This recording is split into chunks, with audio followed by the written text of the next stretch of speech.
Hey, welcome to Hot Takes. I'm your host, James Scott, here to analyze anything and everything interesting. Let's dig into today's topics. So, James, something big happened today. You texted me earlier and you were like, let's go. Yeah. So, why don't you go ahead and you just talk about that for. So, this is huge news. All offseason, we've been hearing nothing from Mets fans as a Yankee fan.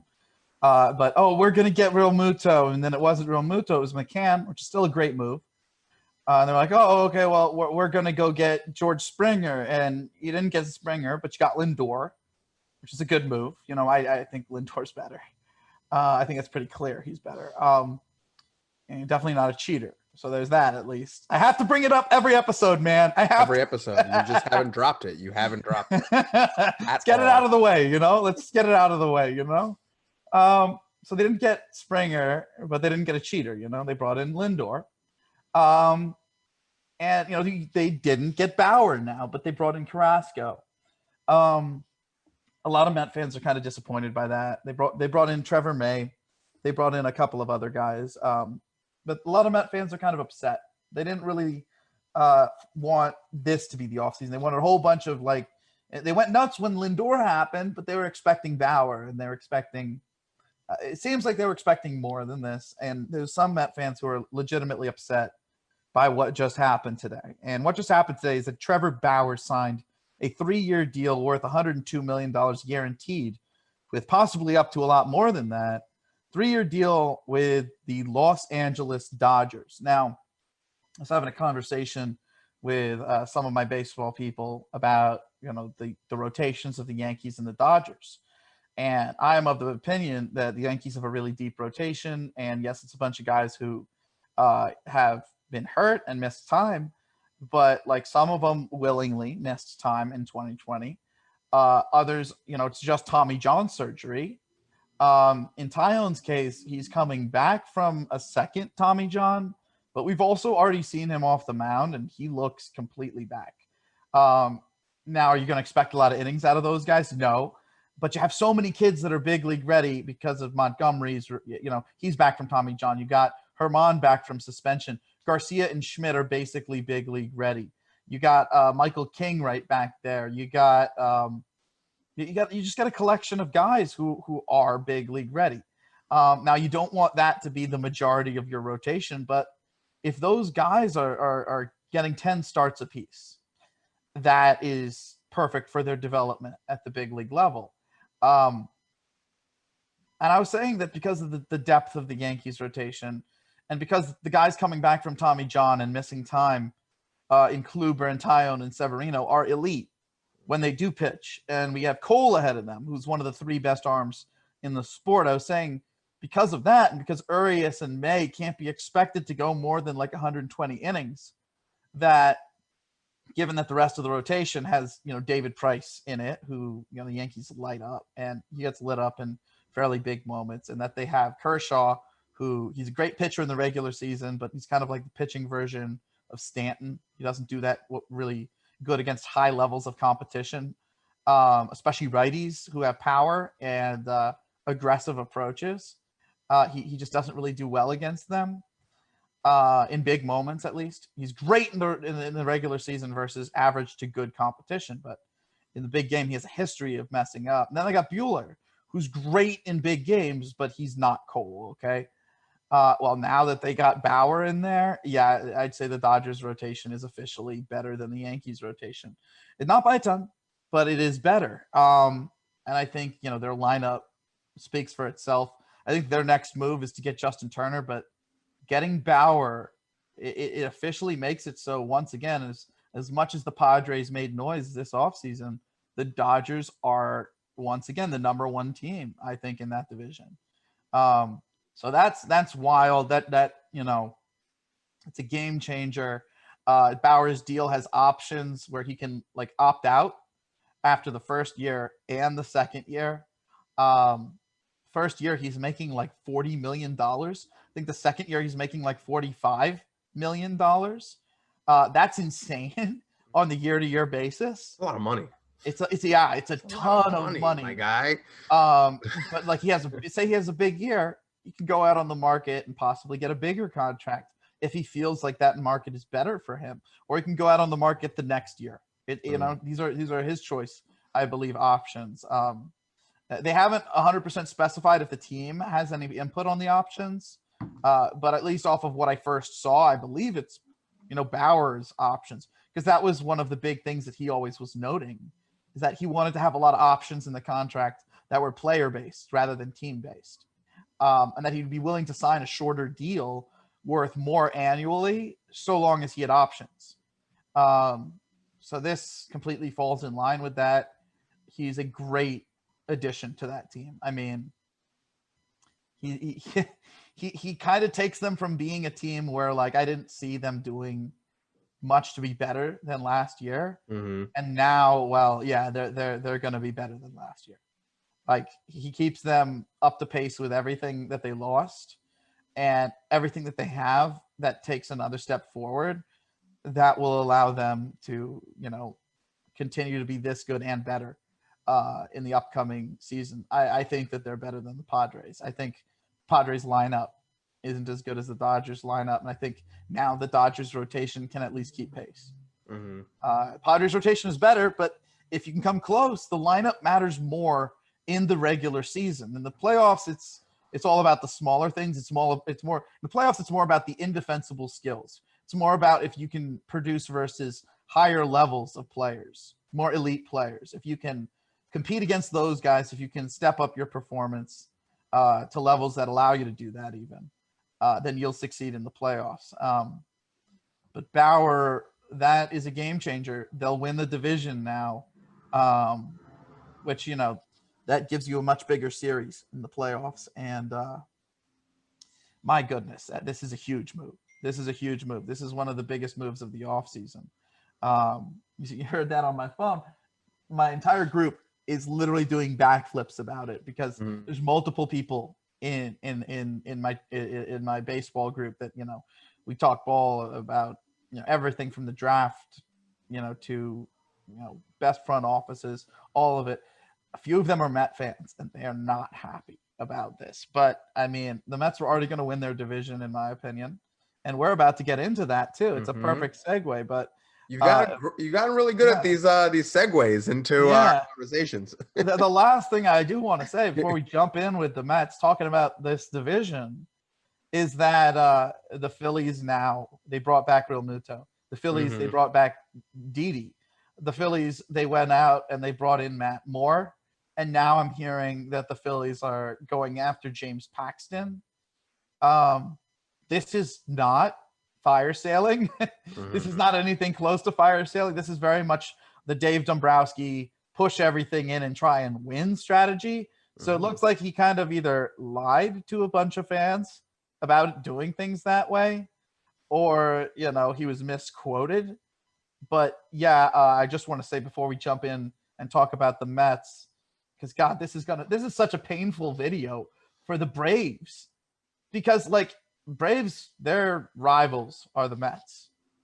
And before we jump in and say how the Mets are doing so good and how even though they missed out on Bauer, they're really fine, and et cetera, we're going to have to tell Braves fans, who are the rivals of this team, that they're not even going to finish in third.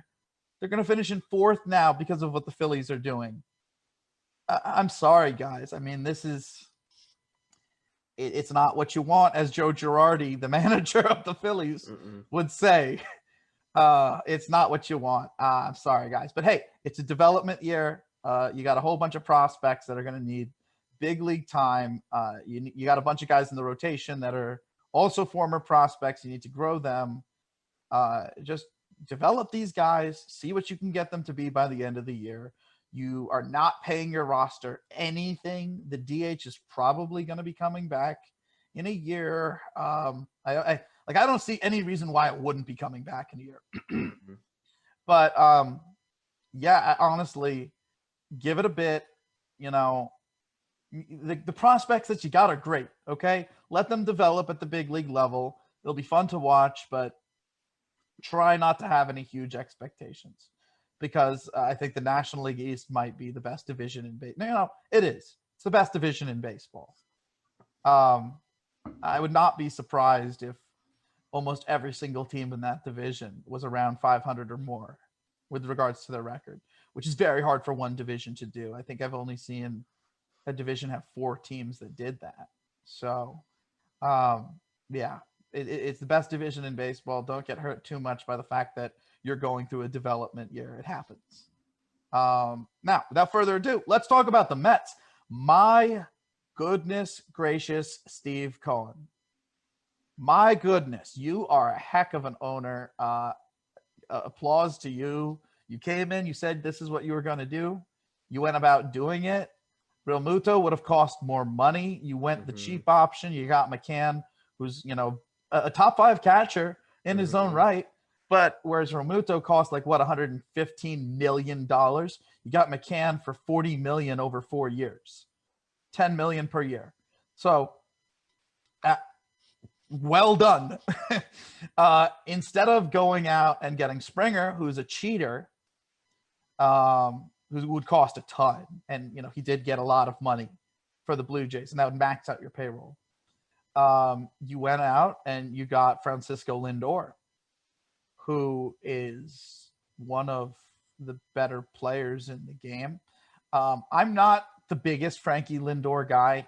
It's not because he's not a great player. He is. It's not because he hasn't been one of the best guys in every situation for the last few years. He has. He's incredible. I'm worried about the decline. In the minors, he was never supposed to hit like this.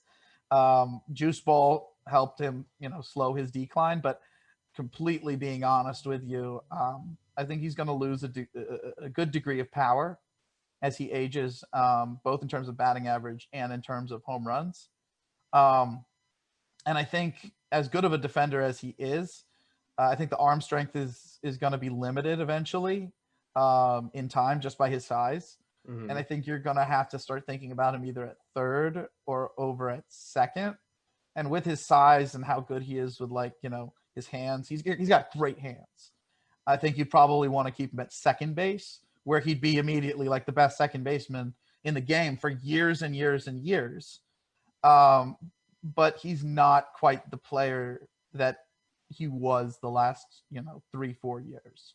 I think that's the best of his career. Not that he's going to not continue to be, a great player. It's just I don't think he's a top 10 anymore, or a top 20, or a top 30. Maybe this next season, and I'm going to clarify that. The next 2 years, he could be really good. I don't really like him in that grouping. Beyond that, I don't see him as a top 30 player. So, enjoy what you're seeing from Lindor, especially as a Met fan. Oh my God, really enjoy what you're seeing from Lindor, because this is the near end of his prime. A lot of people are gonna freak out on me for saying that, but looking at the way player curves work, his power is already dropping. I suppose I could pull up my reasoning for where I have Lindor ranked in my shortstop rankings here, but I have not worked around to doing shortstop with Sean, me and baseball guy Sean, who's now changing his name. I believe he's changing it to. He keeps changing different things about his setup. I'll have to keep you guys updated on that on a week-to-week basis, but we make great content over there, so definitely when we're able to, we'll put it in the link, we'll put it in the drop below. But when we work our way around to shortstop, I'll show you my reasoning for why I'm not super huge on Lindor past the next couple of seasons statistically. But I want to keep things fairly fluid as we move through this. So they didn't get Springer, they got Lindor, who they can see how he is next year, reevaluate the shortstop market next offseason when it's the deepest shortstop market anyone has ever seen. So it allows you to just kind of take a moment and figure out, what options you want to invest in long-term instead of just give all this money to Springer. Now, they don't really have the greatest outfield defense, but now they have a great infield. Well, I won't say great, a good infield defense. And they have a really, really good offense, the Mets. So the thought was that they were going to go get Bauer. And a lot of people are upset that they missed out on Bauer. But if you look at who they added, Carlos Carrasco has been more consistent than Bauer. He's actually also been more consistently healthy than Bauer, despite the fact that Carrasco actually had cancer. He's put up more consistently, low ERAs than Bauer. And there is a certain degree of worry that Bauer's low ERA in, 2020 was due to the Astros gunk coming to the Reds from Wade Miley. Allegedly. You have to say that, We do. Allegedly. I'm telling you, watch out for these things now. I don't want to get in trouble. But yeah, allegedly, we have your RPM go up that high from one year to another. It's kind of hard for me to just say it, but yes, allegedly.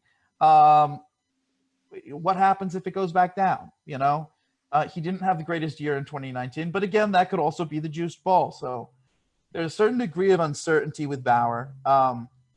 Personally, I think he's a lock for pitching innings. I think he's a lock for being an above average starter. I think personally, if I was going to rank him coming into this year for 2021, he's a top 15 starter in baseball, but he's more towards the end of that. He's not in the top 10 for me, not unless he has the Astros gunk still.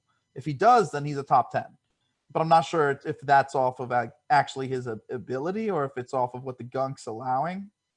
And then the other thing that I also want to note is, he has a YouTube channel where he talks about his process and how he attacks hitters.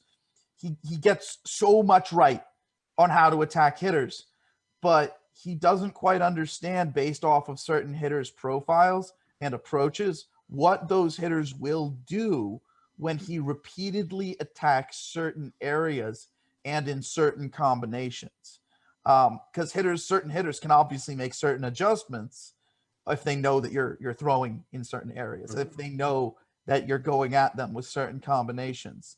And some hitters that are polished enough or hitters that are talented enough can really mess with you if they know that you have a game plan that you stick to when you're going at them. So Bauer's going to have certain degrees of issues with hard hit balls and possibly in big situations until he figures out how those hitters, each type of hitters adjust to him in those situations. It's kind of interesting. Funny enough, that's something that I really specialize in. Which kind of hitters do what in big situations, like when they're pressing, and whether what they're doing when they do that will be successful. Approach, when magnified through the spectrum of tools. That's my specialty with regards to hitting analysis. It's why, I've really focused on hitting. It's because I understand that it's part of the whole aging curve. It falls straight into it. So, if you put me in a room with Bauer, I'm sure I could actually help him a lot. But that being said, I don't know any other big league pitchers who think about hitting and scouting reports and how to attack hitters and all of those types of things as much as Bauer does. And he works on his physical body as much as anyone. And, he trains and he competes, and he's probably one of the better thinkers and guys with work ethic out there. It's just, as a pitcher, there's limitations to how you would think about getting out batters. You think like this is a foolproof way of getting this guy out. And it's hard to think that, okay, well, if they see that, what then will they do? What then can they do within the limits of their approach and their own ability? And that's something that I think I could really help the guy out with. But yeah, that's my specialty. So, but then talking about what the Mets have done, they essentially went a cheaper route to add basically the same talent. And then they also added a reliever in Trevor May, who's one of the better relievers in the game. They had a great offseason. This is why I say, Steve Cohen, you came in and yes, you didn't do what you said you would do. But if you look at it closer, you did better. You're going to win the division. that being said, there are some issues that I have with the Mets. Now, Steve Cohen, he put Sandy Alderson in charge, okay? And I don't know how many people know this, but Sandy, yes, he used to be in the same exact role, okay? And he's pretty good at what he does, but what not a lot of people understand is that Sandy is part of the Oakland A's Moneyball philosophy. He was part of that group within the A's and original Moneyball people group, the front office, that team of guys, Billy Beane's team. So when you look at this team, what do you see that's in common with all of those Oakland A's teams? Well, you see a good pitching staff. You see a deep bullpen, but like nobody who's like a huge name, just a bunch of guys. The closer's a huge name. Oakland does that. They do that. They're fine with big names as a closer. They'll develop somebody. They'll put them in the closer role, and they'll be a big name. The Mets have a little bit more money, so they could go with Edwin Diaz. But the rest of the guys in their bullpen are they're guys. They're not studs. Like Trevor May is not exactly a name, but he's one of the better relievers in the sport. Seth Lugo, he's not like a name, but he's one of the best relievers in the sport. So very Oakland A's style bullpen too. Now, Oakland could never afford to build a team in terms of a rotation the way that the Mets currently have, right? But at one point in time, it wasn't far off. Zito and Mulder and that whole grouping. So then, okay, let's look at the lineup and compare it to the way that Oakland builds their lineups. Oakland builds lineups where everybody has walk percentages above 10%. Let's look at the Mets. Does McCann typically have walk percentages above 10%? No, but it keeps going up. It should be within that realm shortly. What about Pete Alonso? Yep, his is he's well above that in terms of walk rate, in terms of what we should be expecting. He'll probably be around 12%, maybe 13%. You move over to second base. McNeil doesn't exactly walk a ton, but he also doesn't strike out a ton. He's kind of one of those guys where he's like a singles hitter Moneyball player, that kind that just plays everywhere. They always have one like that, the Moneyball teams. So you move over to shortstop. Yep, Francisco Lindor. He's a very patient approach. He'll walk about 12% of the time next year, maybe 11% of the time.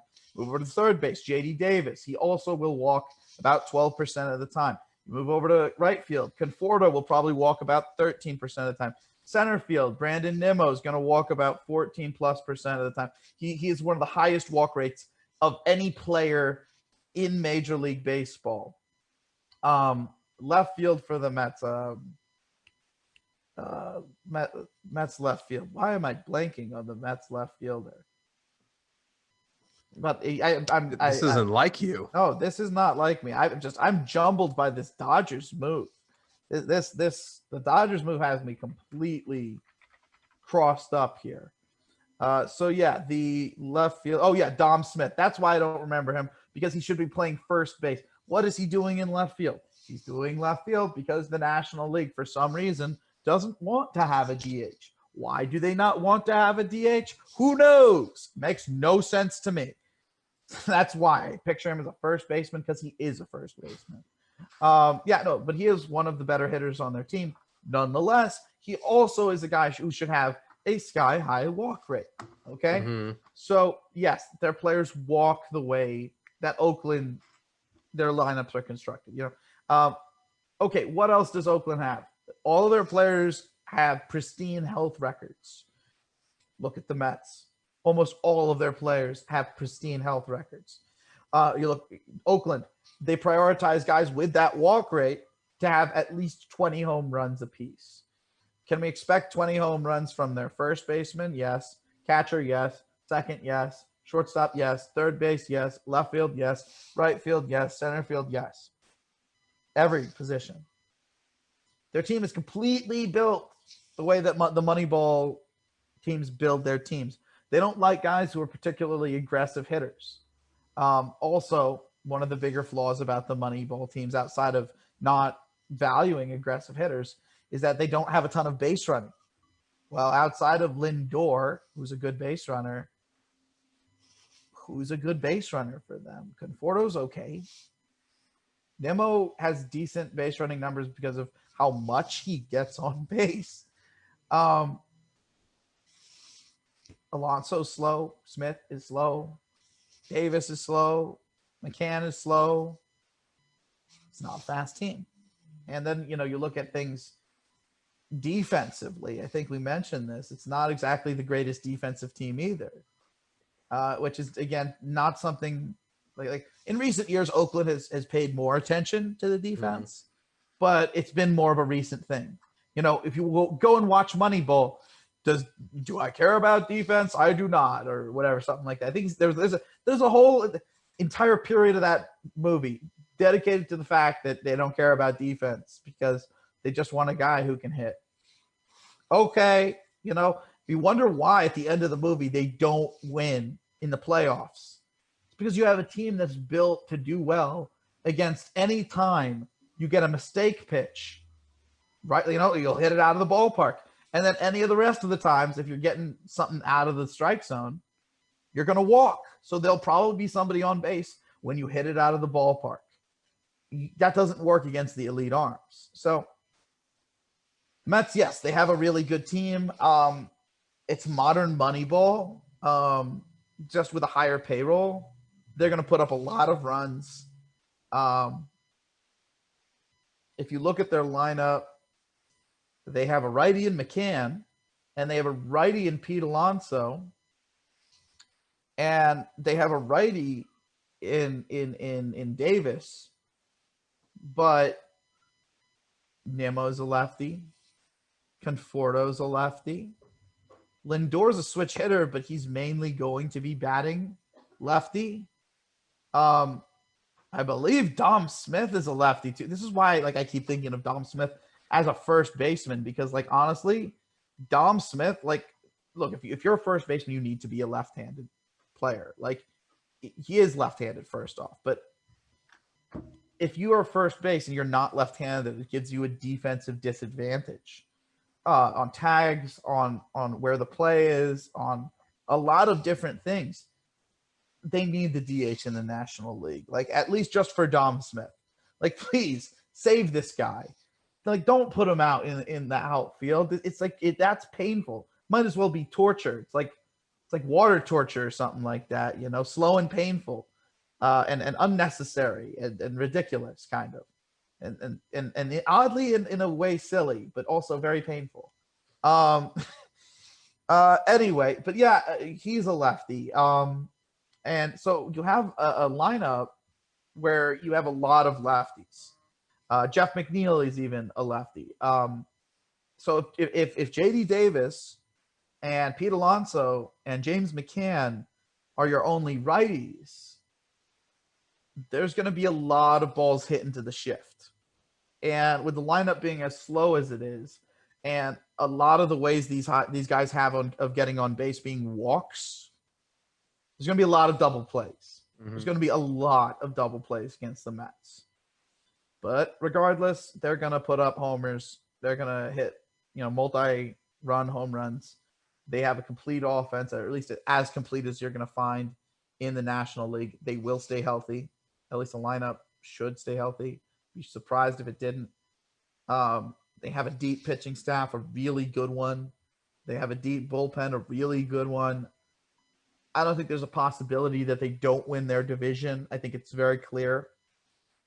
In past years, I'd say, oh, yeah, they're probably going to win their division, or whatever, and I say that not just about the Mets. I say that about any team that, has a little bit of an edge up on other teams. In this case, the Mets have a massive edge up on the Nationals and the Phillies. I don't think it's close. I think the Mets are very clearly going to win their division. So Met fans should feel relaxed and excited and motivated to go to the ballpark. I mean, this is the first time where you can comfortably say you're going to win the division in years. And no, you didn't get Bauer. You got Lindor. No, you didn't get Springer. You got Carrasco. No, you didn't get Real Muto. You got McCann. Just enjoy your team. You're going to win the division. It's an exciting year. There's going to be a lot of home runs hit. Frankie Lindor is there. He's one of the most exciting players to watch in the game, fun players to watch in the game. You got some amazing pitching. Syndergaard's going to be back in the second half. So the team's just going to get better as the year goes on, which, obviously is exciting as a fan. Just live it up if you're a Met fan. That's what I got to say about the Mets.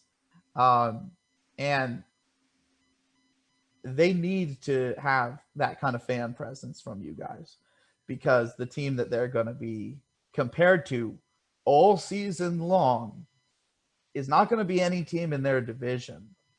It's going to be their crosstown rivals, the New York Yankees. And that leads us right into our next section. Which is the Yankees. Yes, which is the Yankees. So I think that it's very clear the Yankees are most favorite to win. Yeah, to win. They're my favorite team, no doubt. But they're also the clear favorite to win their division. In a full season where you're going to see a lot more of people like Giancarlo Stanton, should he stay. I'm hearing rumors. A lot more from people like Gleyber Torres. The Yankees announced that both him and Sanchez actually were just not in shape all season. So expecting much better years out of both of them.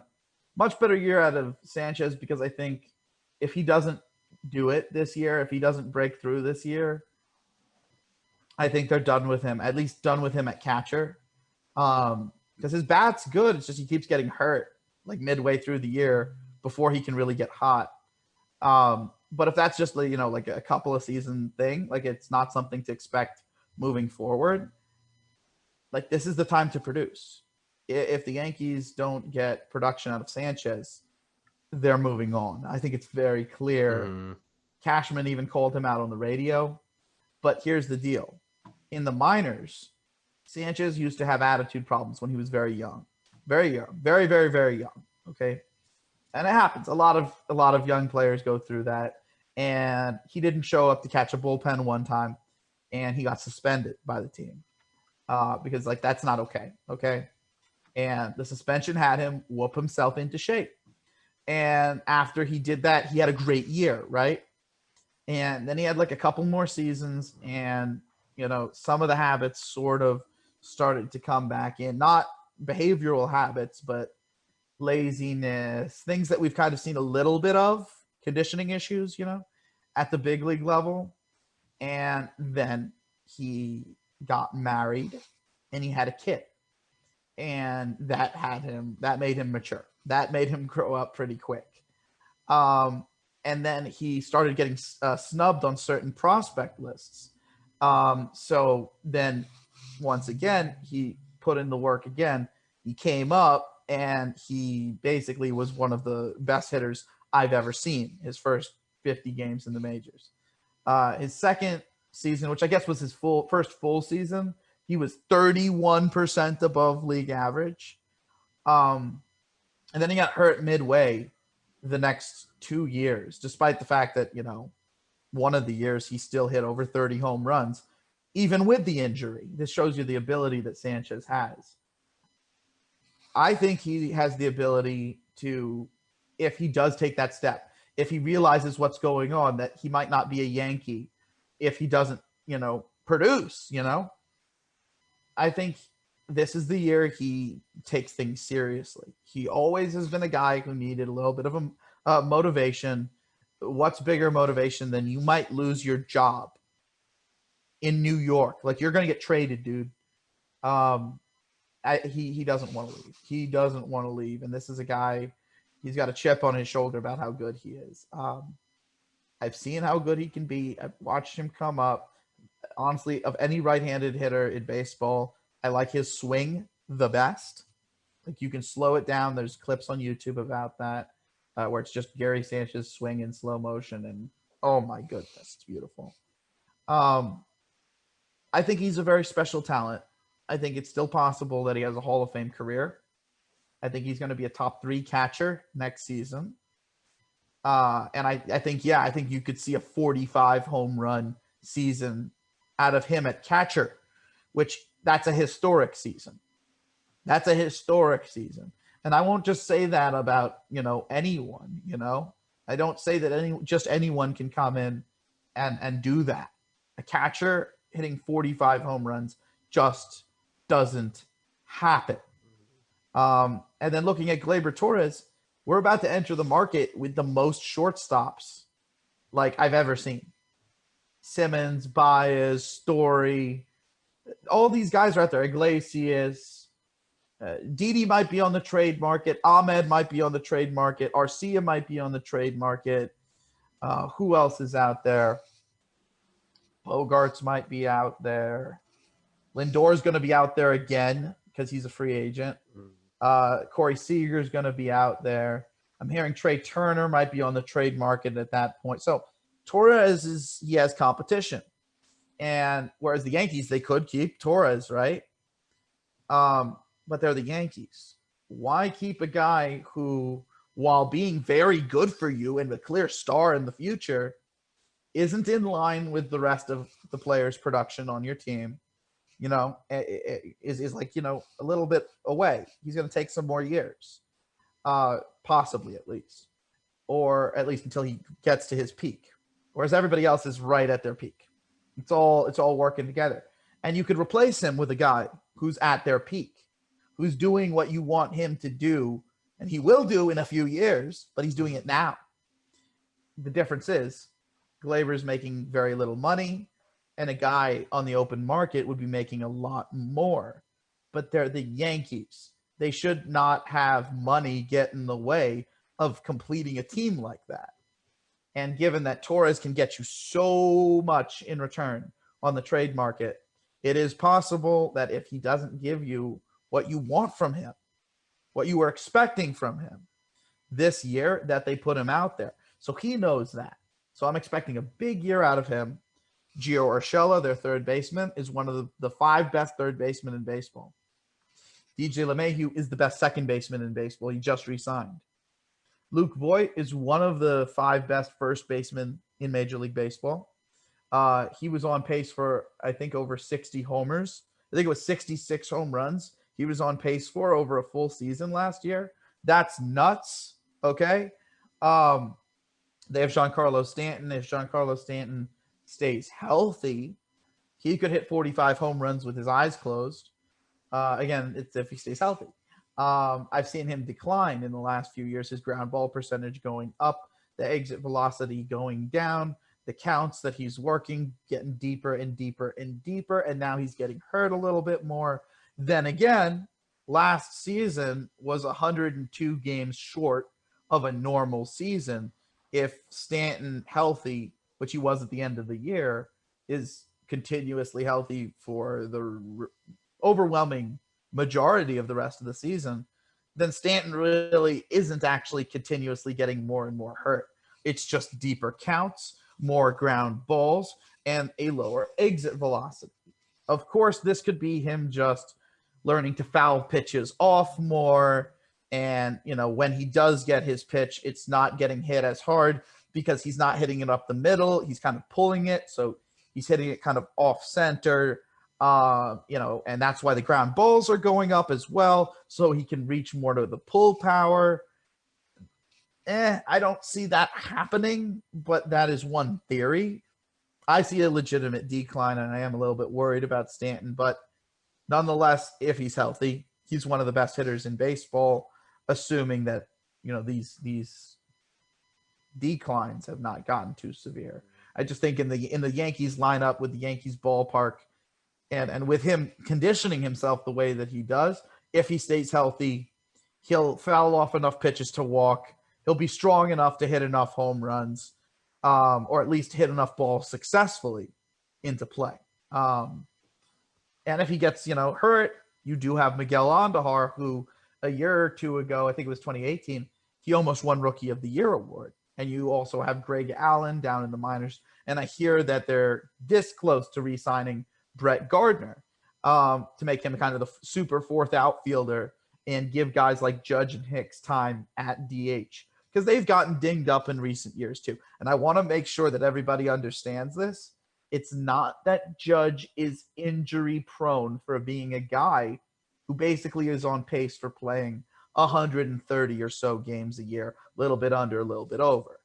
It's that when you have a guy play a full season of major league games in this era and they're 6'7", you can't expect them to stay that healthy. Mhm. It's too big of a body to not break down at some point. Where if you have a small body, right, and you have a small body, and that small body is young, right, then that doesn't usually break down. But when you have a small body and it's being put under high pressure and it's on the older side, that breaks down. So whether you're dealing with smaller bodies or big bodies, when you're dealing with the extremes, late career, they break down. Small bodies keep the contact skill typically. Larger bodies keep the power, but they lose the contact skill.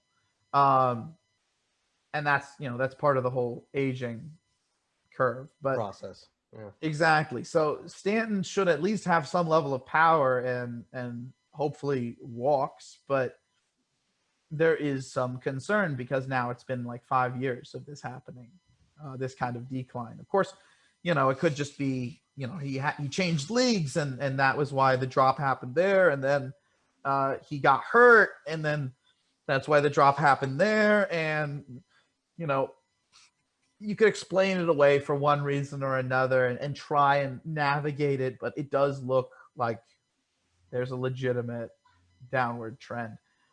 It does look like he's also peaked with his home run hitting ability when he hit 59 in Miami the other year, which nobody gives him proper credit for because outside of steroid users and outside of people who played before 1980, that's the highest number of home runs anyone has hit in the regular season, not using steroids. So, and the second highest is guess who? Aaron Judge. The only other person to hit that many home runs and it not to be steroids more than Aaron Judge and, less than Stanton, but still right between the two of them is the Mets' Pete Alonso.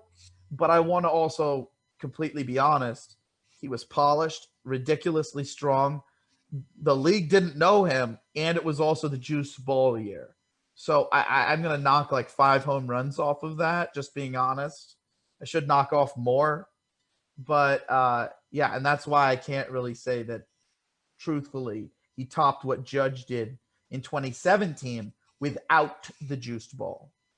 And that, that's just being honest. But what's crazy is when you have Judge and you have Stanton, who both hit over 50 home runs very recently. Okay, I think it was both the same year, actually. I think in 2017 it was Stanton hitting 59 for it was. In the American League, Judge hit 53. In the National League, Stanton hit 59 in 2017. So if we just got 1 year of them healthy doing that would be the Bash Brothers all over again. You don't see that happening. 2 players that huge, 6'6" and 6'7", hitting that many home runs. And since 1980, those are the only 2 guys to have that many home runs in a single season without the juiced ball and without juicedness, steroids, So that's insane by itself. A lot of people aren't properly valuing Aaron Hicks or Clint Frazier in the Yankees lineup. Clint Frazier is one of the best players in the sport. I think the reason people are underrating him is because he was involved in a lot of trade rumors. People thought he was a hothead, and a lot of people wanted him moved because they thought he was a hothead. He's not. A few broadcasters twisted words that he said. His favorite player growing up was Mickey Mantle, and he always wanted to be a player like Mickey Mantle, and they twisted the words to say he wants to wear Mickey Mantle's number. He wants to, replace Mickey Mantle in the, what are you talking about? He just loved Mickey Mantle growing up.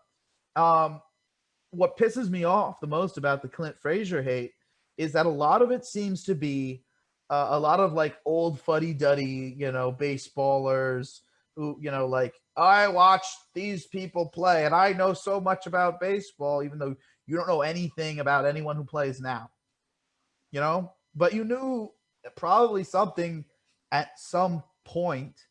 Well, they don't like him because he dresses nice. What? I don't know. I don't know what the real reason. The only thing that I can pick up on is these are Yankee fans who are in that age range. And Clint Frazier has red hair, and they can't deal with anything red because it reminds them of the Red Sox.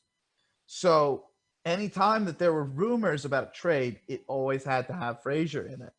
And then, after all the Frazier rumors went away, which is fairly recently too, I'm glad they did go away, but it's a fairly recent development.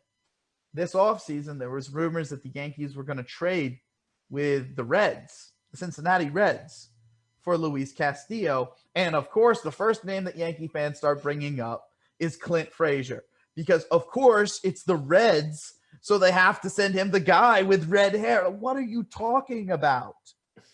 Like, I implore you, go to Clint Frazier's page. Look at what he did in the minors at every level. Then go look at what he did in the big leagues, both his debut, his second extended exposure, and then in last year's season when he was literally allowed to start every single game except for 4 after game 17 was over. Yep, that's right. From game 18 all the way to game 60, he was the starting left fielder or right fielder or center fielder, wherever they wanted to use him, everyday guy for the Yankees. So any of these people telling me, oh, I need to see him play every day, I need to see him. Dude, they did it already. He took over Gardner. He took over for Gardner. He took over his spot. They're not going to do that for nothing. Like, that's ridiculous to me that anyone even, it bothers me, okay? It really, really bothers me. Because this is a guy, if you look at his numbers, last year his on-base percentage was like over 400 or close to, okay? Last year he was slugging the ball so much. Like, that's the Frazier that he was doing the same thing in the minors. He has some of the best bat speed in all of baseball. And he has strike zone awareness. That means he's going to be able to hit home runs out of play. He's going to be able to be successful on balls in play because of how hard he hits it, and he hits it to all fields. And on top of all of that, he'll walk a lot, so he'll get on base too. And the best part, he's also an outstanding base runner. With how much he gets on base over a full year, I would not be surprised if he stole 20 bases next year. Like, if you're getting on base 400, like at a 400 rate, okay? At a 400 clip, with his speed, you can steal 25 bases, 23 bases, and not get caught a lot because he's also really good at picking his opportunities. But another thing that not a lot of people know about Frazier is that Frazier's also really good at getting triples. It's hard to get triples in Yankee Stadium given the size of the ballpark. But I could see him get like 7 or 8 triples next year. He's that kind of guy where he's not afraid to, turn and burn when you're almost at second base and you think you might be able to turn it into a triple. He's a triples hitter. It's not like it's just like he tries to do it. He has the speed to do it. And you do not see that kind of speed with 40 home run power, with in-play power as well, because it's one thing to have out-of-play power. That usually means, okay, you're pulling the ball. If you're hitting 40 home runs, you're probably pulling the majority of the balls you're hitting hard in play so that they're out of play. Well, that's not exactly the case with Frazier. He'll hit his 40 home runs. He'll probably hit 40 doubles too. He hits everything ridiculously hard and consistently. You don't see people who have his level of bat speed and strike zone awareness. I just think the most of the kid. There's a couple guys I can think of who come close. Vlad Guerrero Jr., he exceeds Clint Frazier in hit tool, in strike zone awareness, and in power. The difference is that Vlad was brought up a little too early, and you're starting to see him make that transition that Frazier has made. It's going to look a lot more impressive Vlad Jr. is going to look a lot more like Miguel Cabrera. But the difference is that Vlad Jr. is a first baseman and a terrible base runner. Clint Frazier was, I believe, second or third in the Gold Glove Award grouping last year. Like, he almost won a Gold Glove. I think in right field, actually. Last year, Clint Frazier. So he's an elite defender. In the minors, he was able to play center field at an above average level. And given the level of defense I saw out of him in right field, he's able to play an above average center field in the majors. So not just plus defense in an up the middle position with an above average throwing arm. That's another thing I love about Frazier. He's got a cannon. And on top of that, well, Vlad Guerrero is an absolute liability on the bases. Clint Frazier, he gets triples. He could steal 20 bases a year. He's fast. So if you got a guy who can be a plus base runner, a plus defender in center field with an arm, he gets on base, he hits 40 homer power. I mean, what more do you want? He's a bat speed guy. He knows the strike zone. Like, I usually worry about guys who only stay within the strike zone because sometimes they can't hit the edges. But this is a guy who's got such incredible bat speed that even if a mistake happens and it's on just the edge of the zone, he can just speed up his swing and still hit it. I'm sorry. I love Frazier. I absolutely love Frazier. And a lot of people are still talking about him trying to get traded.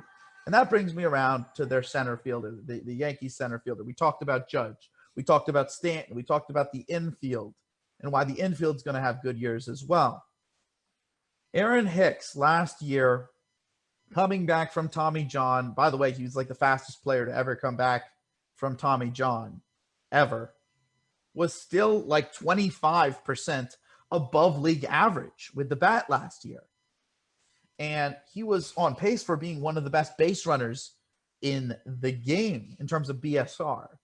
And he's a switch hitter.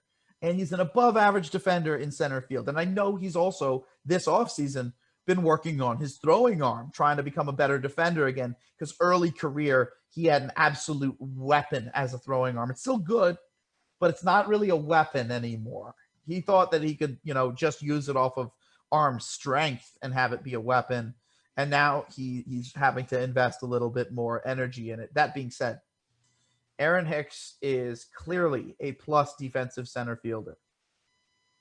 He is clearly a guy who can steal 25 bases a year, and he's done it. He is a guy who year in and year out has one of the higher walk rates around. He also doesn't strike out.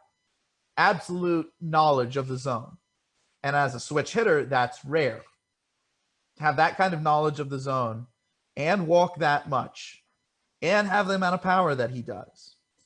Now, he is a mistake hitter. Yes, this is true. And yes, he'll foul off pitches to get to something that he can, really drive for a homer. And yes, he'll take a lot of walks. And most of the time, I don't like those types of hitters. That being said, because of the amount of speed that he has, and he is one of the best base runners in the game, I don't care what you think. Go check the numbers. The numbers speak. You don't. I'm speaking right now. I'm kidding. I'm not that kind of guy. I was like, yo, you're getting a little No, spicy there. No, okay. No, but seriously though, check out his BSR. It's surprising. He puts up great base running numbers. And the numbers will speak for me, Mm-hmm. He's one of the better base runners in the game.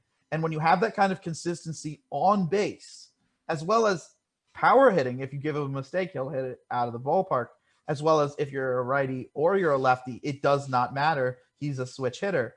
That is absolutely great to have as a leadoff hitter. And that's how Hicks has been being used in the Yankees order. He's been used as a leadoff guy. He gives you consistency. He gives you on base. And if you give him a mistake pitch because it's early in the game and the pitcher's trying to find the strike zone, he'll hit it out of the ballpark. He's a great guy to get on base and run the bases for the middle of the order. And that's what he's going to do. The only thing is that we haven't really seen Hicks at full strength yet. It hasn't quite yet happened. And there is a chance that there's more power. There is a chance that there's more speed. There is a chance that there's another level here. And honestly, I'm kind of excited about that as well. Now, the worry with the Yankees lineup is always that there's not tons of depth when it comes to, okay, backing up second base, shortstop, third, and catcher. That being said, when you're looking at the team, the guys who are quote unquote injury prone, Mm-hmm. Aaron Judge, but not really, because for his size, that's normal. Just make sure you have a fourth outfielder who you can rotate in. Mm-hmm. Brett Gardner, they're probably going to bring back Brett Gardner. I don't think they're not going to do that. They have the money to do it. And Gardner becomes that guy. If that's not Gardner, then you got Mike Tauchman. If it's not Mike Tauchman, Andahar needs some time in the outfield as well. You know, he needs at bats, point blank. You either trade him, get him at bats. In terms of, I got to get my charger. My computer's getting low. In terms of the rest of the outfield, Greg Allen is very much a guy who he could be a very good middle, well, not middle of the order, top of the order guy, leadoff hitter type. Hold on a second. Yeah, he could be a really good leadoff hitter type, or 9-hole hitter guy, but he needs a lot more time in terms of playing time in order to produce on the levels that at least I know he can. The issue is he also hasn't had a lot of time in the minors, at least not in AAA, and he needs that time in AAA in order to, I think, contribute and hit at the level that you need him to. Of course, he gets caught under the bed. There we go. Yeah, so this Greg Allen guy, if you have him in the lineup, that's another leadoff hitter type. He's a switch hitter like Hicks, but he's doesn't have the power that Hicks does. He has a lot more speed, though, and he stole 56 bases in the minors. The Yankees got Greg Allen for next to nothing this offseason. But if anyone gets hurt, you can bring him in. Hicks gets hurt, yes, but that's another guy in the outfield where you can bring in your fourth outfielder. Stanton gets hurt, yes, you could bring in Andahar, but that's kind of where the main worry is, those three guys. But you have guys that can come in and back them up. If all three go out, for instance, Tauchman probably will take over left field. Allen will probably take over center field. Frazier will be in right field. And Andahar will be at DH. My concern has been the fourth player that gets injured on this roster, and that's Gary Sanchez. Now, I don't know if it's a consistent injury thing, but it's a red flag that might be a consistent injury thing, because he's been injured in 2018. He was injured in 2019. And quite frankly, he can't do that any further. Like he can't be doing that. He can't be doing that ever again. He can't be getting that hurt on the year-to-year basis. It literally derails his entire production for the rest of the season. And you're committed to playing him because maybe he'll get right, but he doesn't. If Sanchez can prove to be healthy, that will be the biggest thing for the team this year. Because if he gets hurt, they're stuck playing Higashioka, who should not be in the big leagues as far as I'm concerned. That being said, that's a lineup full. If everybody stays healthy, and even if a couple of people get hurt, okay, if two of those guys get hurt and you have to bring in Brett Gardner and you have to bring in Miguel Andahar, okay, you still have a lineup full of people who would either in any other lineup bat first, second, third, or fourth. If you have a lineup where every spot has someone like that, I mean, heck, if everybody's healthy, let's pretend everybody's healthy. Number 3-hole hitter is somebody who is there to drive everybody in, is there to drive runs in and to get on base, both. They're the most dangerous guys, typically speaking, although new analytics kind of changes that. So the most dangerous guy in your lineup. In a random lineup, you could say that Gary Sanchez would provide that. In a random lineup, you could say that Stanton provides that. Voit, LeMahieu, Torres, Urshela, literally any of the starting 9 are middle of the order hitters, including Andahar, who's the 10th. And then once you get into 11 and 12, where it's like Brett Gardner or Greg Allen, you're dealing with some of the better leadoff hitter types. Allen wouldn't be able to be a great leadoff hitter by himself. He needs lineup protection. He needs a good ballpark like Yankee Stadium working in his favor. And I think he needs a little bit more time in the minors.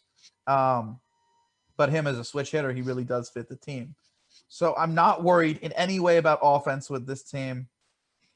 I'm not worried really with defense, actually, about this team.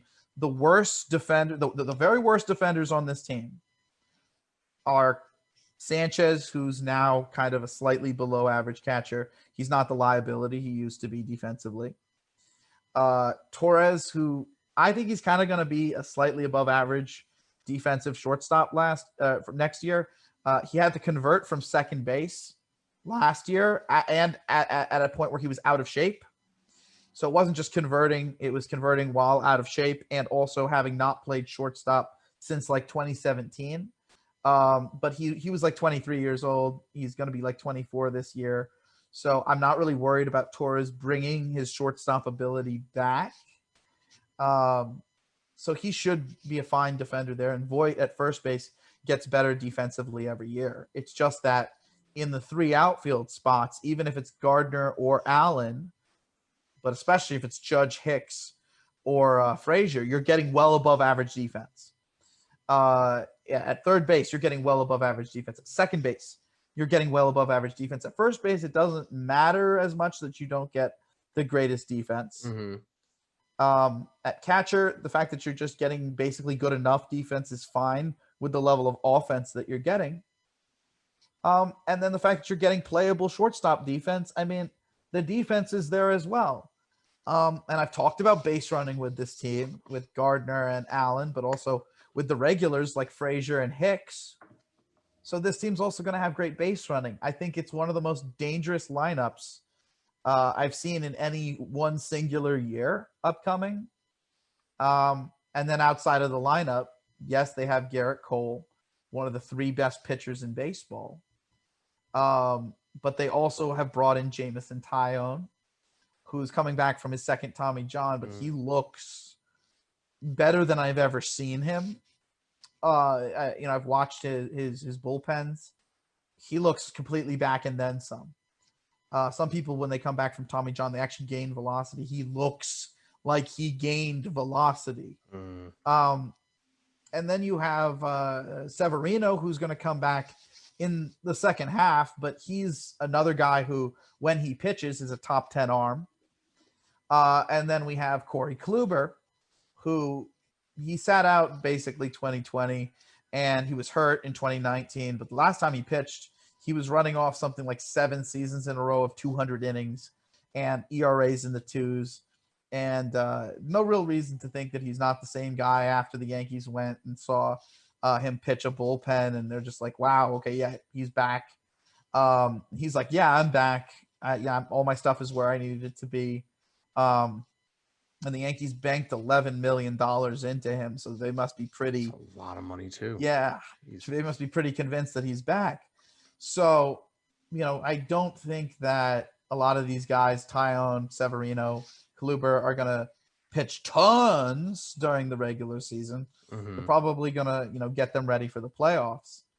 But I also think that when they're not pitching, the Yankees have all these kids that can pitch. Montgomery, Herman, King, Garcia, Schmidt. Like, there's a collection of them.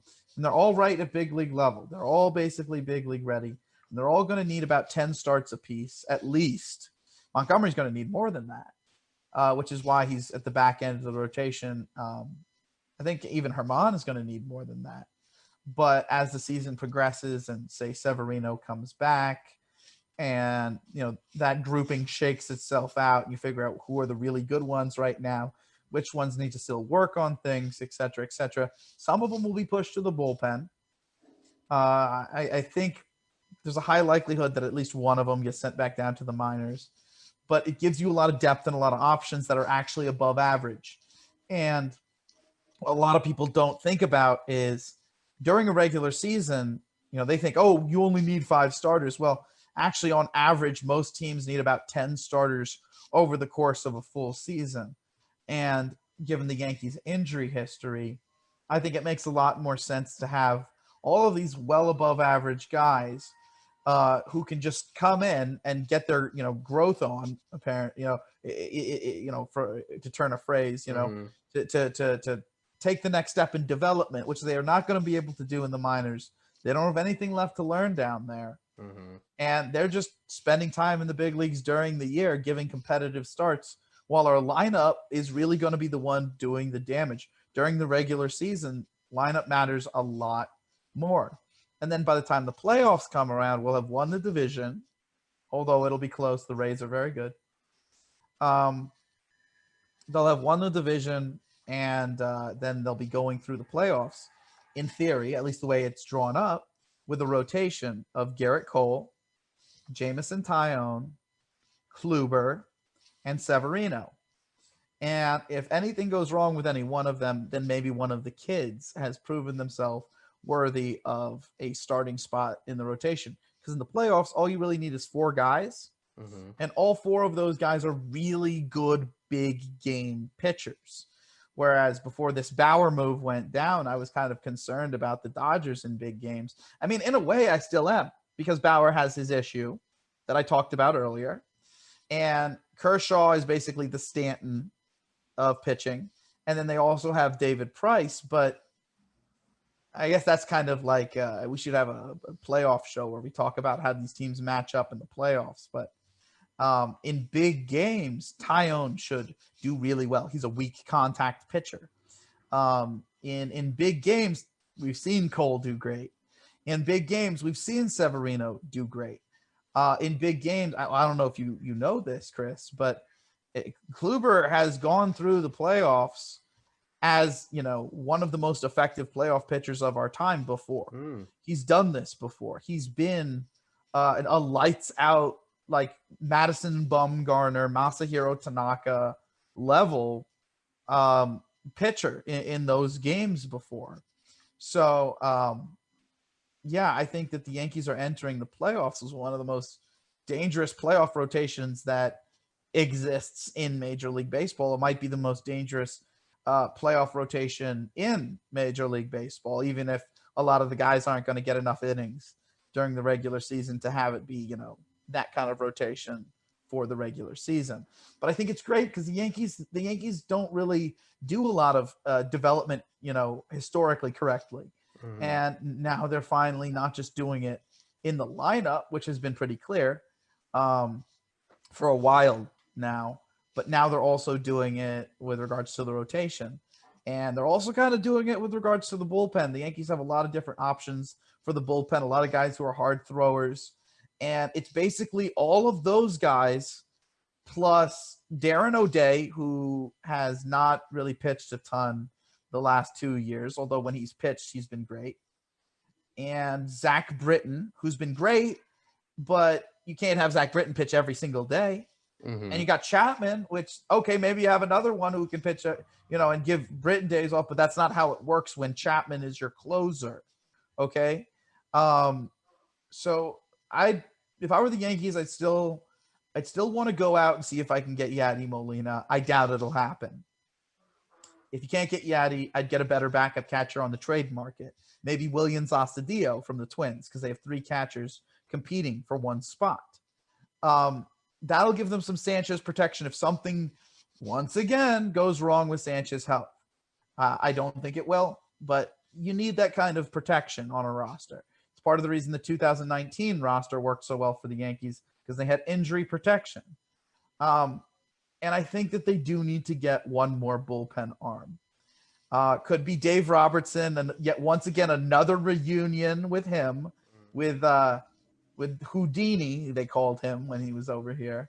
Or the Yankees could go the route that so many people on social media have been talking about and go with Trevor Rosenthal, strikeout machine, A lot of people compare him to Dellin Betances, and they're like, oh, well, you'd have the three-headed monster again.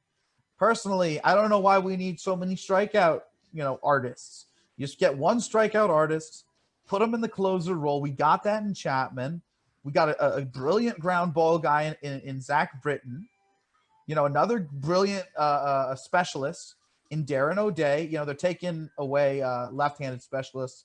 Darren O'Day's a right-handed specialist. It's beautiful. So that works.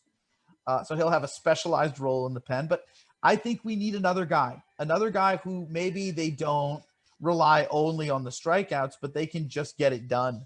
They can just dominate. It's not – because, look, if you look at Trevor Rosenthal, he'll walk a bunch of people too, even with the strikeouts.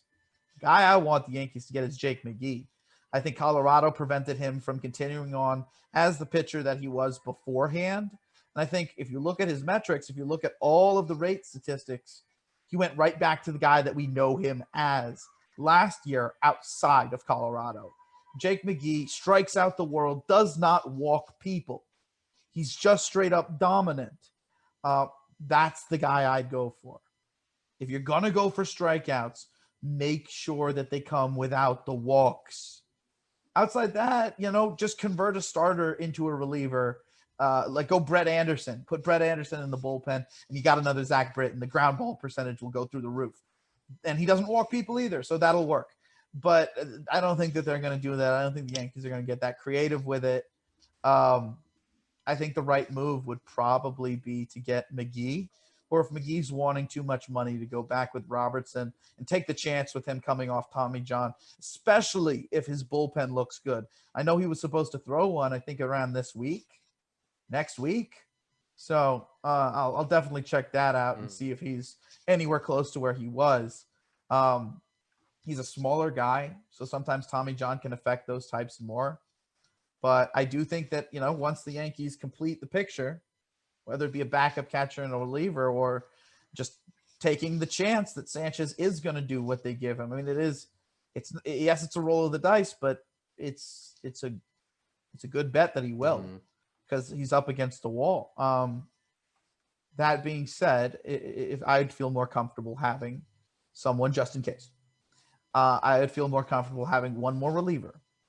Outside that, this is one of the most dangerous teams that I've ever seen in my entire life. Depth, yes, I'd like more depth, but this lineup, I mean, my goodness, it's a dream.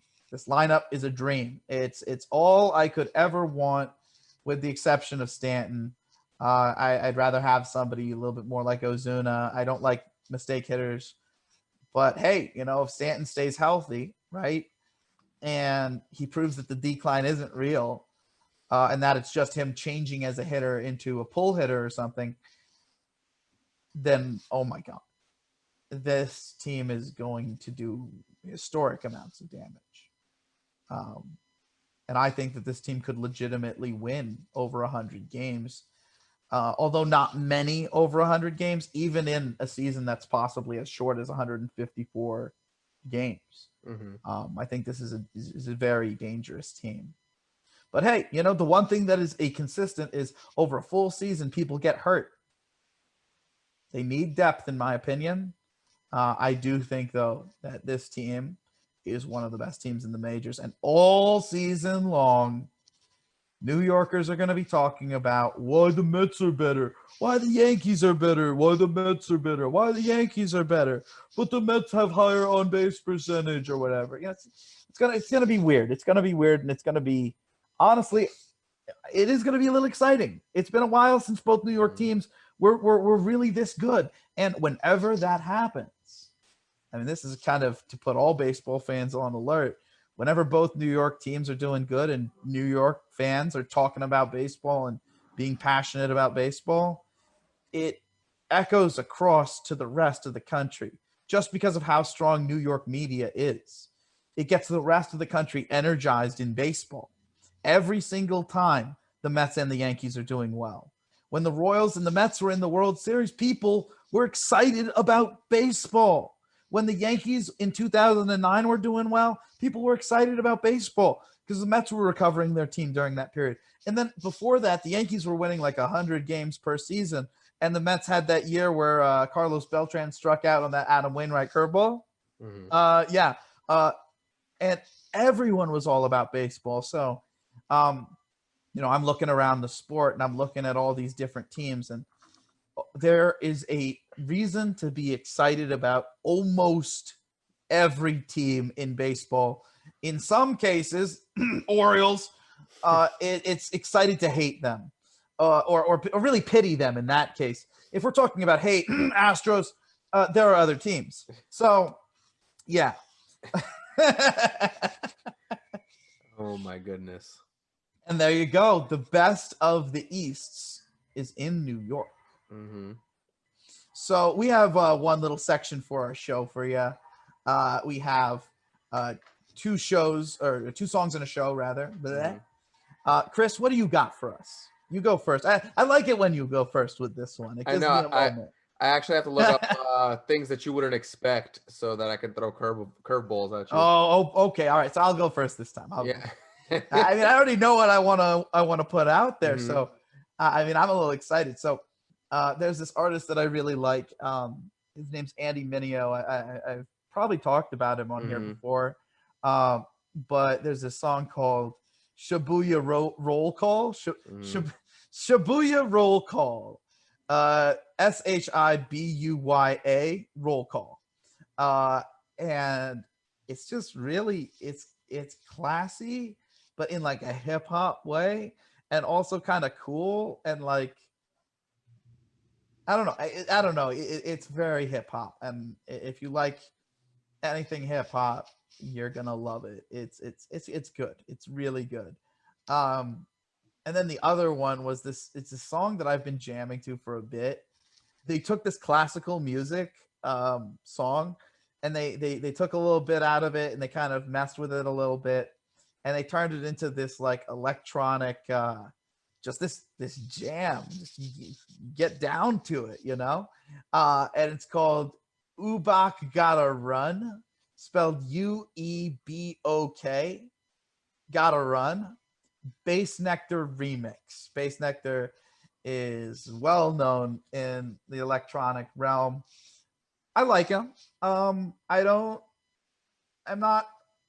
won't say that I'm one of the biggest fans. That kind of music I'm kind of trying to step away from, but this is just the remix of a song by Bass Nectar. So definitely check it out. Ubok Gotta Run. I think I'm saying it right. Ubok? Reebok? Reebok. Gotta run, Just put that in a slogan, right? Put it in a commercial, right? There you go. Reebok Gotta Run. Oh man. But yes, definitely check it. Ubok Gotta Run, Bass Nectar remix by Apache, not like Apache, APASHE, and Insta Samka, like Instagram, but like not Insta, SAMKA, all capitals. Definitely check both of those out. In some weeks I'm definitely going to throw some stuff out that's like alternative or something, kind of slow or maybe classical or whatever. This is just kind of like hitting you with hip hop and electronic. Just, if you're not into those things, avoid it. But if you are, you're going to love these tracks. And then if we're talking about a show, Disney Plus has come out in recent months. And a lot of us who are under quarantine have been diving into all of these, Netflix, all of those things, right? Streaming services. On Disney Plus, there is a old movie called 20,000 Leagues Under the Sea. Came out in the 1950s. Absolutely check this out. I grew up watching it. It's now available easily for everyone to watch. It's a classic, and it's one of those ones where like it actually held up with time. It's a fun watch, and they kind of like the actual book 20,000 Leagues Under the Sea was written like well before like nuclear energy became a thing. So when you're watching it, like keep that in mind that they basically came up with the idea of like nuclear submarines before nuclear submarines. It's really cool. It's a really, really great movie and some of the greatest acting I've ever seen. Some of the more complicated characters. Well, one of the most complicated characters I've ever seen in Captain Nemo. Definitely keep an eye out for him. Great movie. 20,000 Leagues Under the Sea, Disney Plus. Check it out. What do you got, Chris? So I'm gonna take you to Belgium today. Whoa. With a song called Papa Ute. It's French, sung by a artist Stromae, who was really famous. When was it? It was 2010. He became really famous. Seem to remember him. It's a really great song. Kanye West did a remix of one of his songs, which is why a bunch of people jumped onto Stromae. That makes sense. Everybody loves Kanye. Yeah. So that's a great one, even though you might not even understand what they're saying. And then my second one is kind of a casual song. It's called Peanut Butter Waffles by Ryan Caraveo.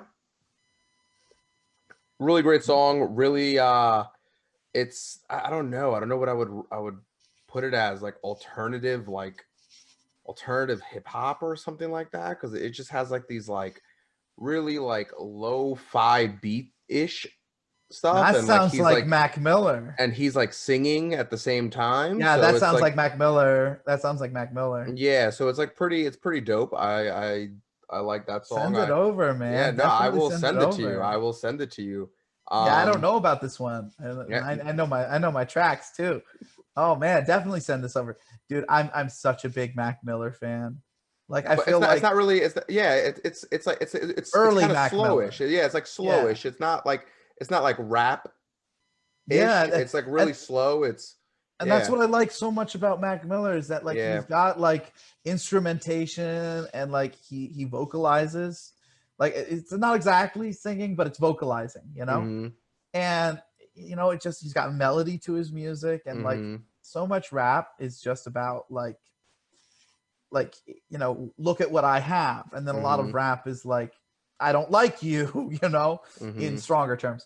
And then like, you know, Mac Miller's rap is very much like, you know, it feels like I'm appreciating, you know, like an environment, you know, and you don't see that in rap. And, you know, it's just a shame what happened to him, because, you know, that's now not going to be as around, you know. I hope someone else can come in and, you know, provide where, you know, the gap has been made. R.I.P. Mac Miller. R.I.P. Yeah. All right, that ends our show. I hope you guys have a great week. Please please subscribe, and we'll see you on next week's. Later. Peace.